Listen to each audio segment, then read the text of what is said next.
முதலமைச்சர் விஜயின் கர்நாடகா பயணம் குறித்து அதிகாரப்பூர்வமான அறிவிப்பு வெளியாகும் என வேளாண் துறை அமைச்சர் வினோத் தெரிவித்துள்ளார்.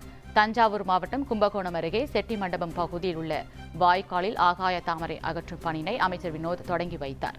பின்னர் செய்தியாளர்களை சந்தித்த அவர் மேகதாது அணை குறித்து பேச்சு நடத்த தமிழக முதலமைச்சர் கர்நாடகா செல்ல உள்ள பயணம் குறித்து விரைவில் அறிவிப்பு வெளியாகும் எனவும் இனிவரும் காலங்களில் வறட்சி நிலவும் என்பதால் குறைந்த செலவில் குறுகிய கால பயிர்களை விதைக்கலாம் என அறிவுறுத்தியுள்ளார். எல்னினோல காலநிலை மாற்றம் ஏற்படும். ஒருவேளை வெயில் அடிக்கலாம், இல்லைன்னா மழை பெய்யலாம். ஸோ அதை நம்மளோட டெல்டா சைட்லேருந்து மற்ற மாவட்டங்களையும் விவசாயிகளுக்கு பாதிப்பு இல்லாத வண்ணத்தில் அவங்க எந்த பயிர் விளைவித்தாலும் அதுக்கு ஏற்ற போல இருக்குமோ அந்த பயிர்கள் விளைவில் நாங்கள் அறிவிப்போம். சார், ஆகஸ்ட் 3 முதல்வர் கர்நாடகா போறாரு சொல்லியிருக்கீங்க. ஆனா அமைச்சர் ராஜ்பவன் அதில் அதிகப்பூர்வ தகவல் சொல்லியிருக்காங்க. தலைமை ஆபீஸ்ல இருந்து அதிகாரமா